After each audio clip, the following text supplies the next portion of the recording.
beginning of time, there was Eli. Eli created all you see in the Goop lore, in the Goop cinematic universe.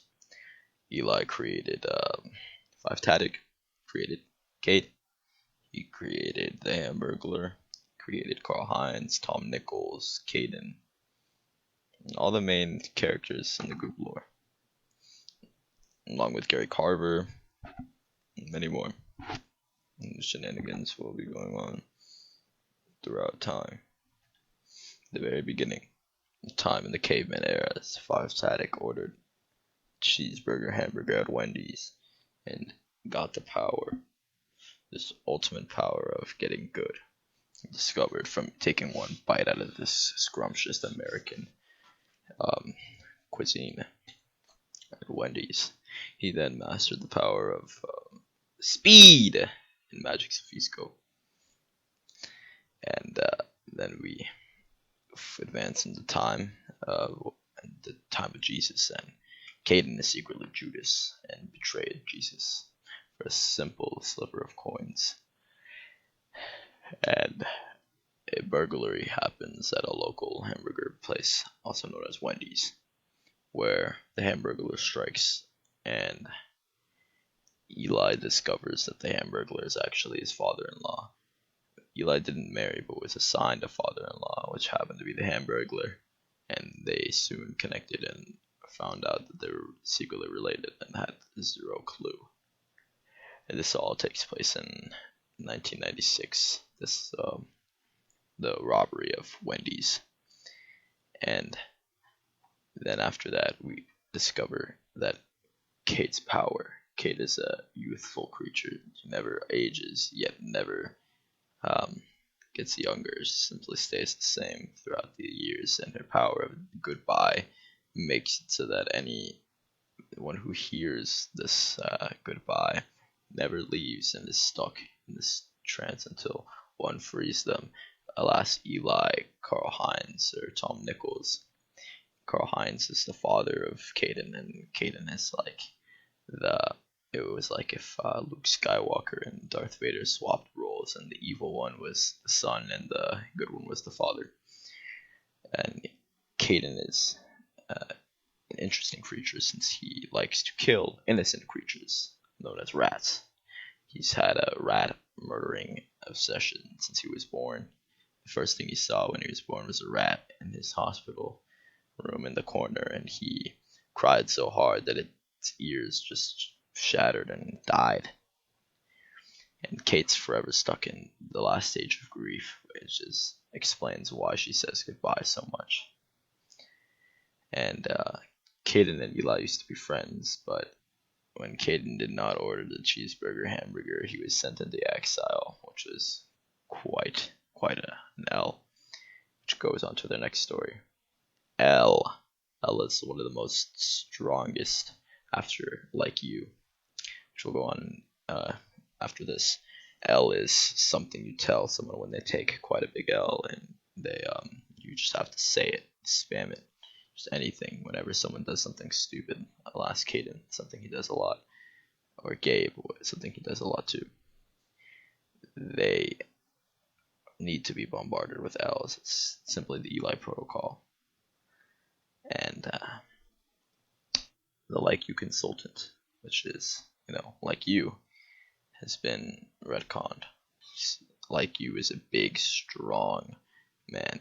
It's a word, but he can also take physical form, which he takes form as this big, strong, buff man with many tattoos, Jordan 1s, blue eyes, and buff persona. You say Like You whenever someone throws a powerful insult towards your way, and you have to hit them with the Like You. It'll go right back in their direction. Most recently, Eli has retracted Caden's ability to use Like You, even though Caden was the creator of Like You in a way, not the physical persona of Like You. That was Eli's bidding. Eli made Like You come to life, but Caden created the phrase of Like You through his rat-killing aura and his many shenanigans. The hamburger cheeseburger now becomes a cursed object, since Caden didn't order it and thus sent into exile. The hamburger cheeseburger is a quite powerful object since it's the Hamburglar's #1 objective to kidnap / burglarize this hamburger cheeseburger. And the hamburger cheeseburger is the failed attempt at the Hamburglar trying to recreate the cheeseburger hamburger. And the Hamburglar tries to go after this for years. And we soon find out that Caden turns dead rat bodies into bed termites, and bed termites are these things that in Bed Wars eat up your bed defense and eat up your little bed. It's quite crazy, but it's hard to believe.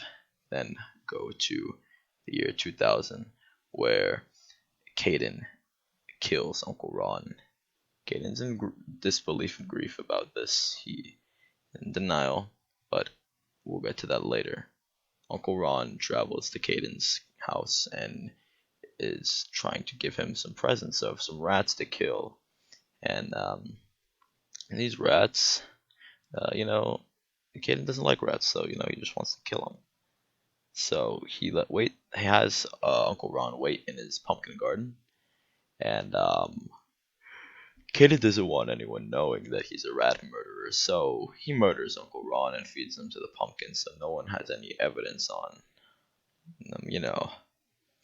him killing rats. And so the evident thing to do is to, kill any witnesses, and that is exactly what Caden did. And he's in disbelief of this, so he's trying to frame it on Uncle Ron, since Uncle Ron has been haunting him ever since. Haunting him everywhere he goes. He sees Uncle Ron's spirit trying to possess him, trying to make his life shitty. And Carl Hines isn't any help to this because he makes Caden decide to read every weekend since he's in exile now. And Eli has confirmed all of this. But other than that, Gary Carver still residing with his family in Clash Royale at 3 a.m. every time someone plays Clash Royale at 3 a.m. they hear a noise emitted by Gary Carver. It doesn't matter where in the world you are, but you'll hear this noise. Goop! And when you hear this noise, you'll know that Gary Carver is watching you, and he knows that you're playing Clash Royale at 3 a.m. You'll be the only one hearing it, but he knows that you're playing Clash Royale at 3 fucking a.m. and that you need to go to sleep. If you've enjoyed the Goop lore, please leave a like, please subscribe, and share this with your friends to inform them of the Goop lore. Last then, suck dick.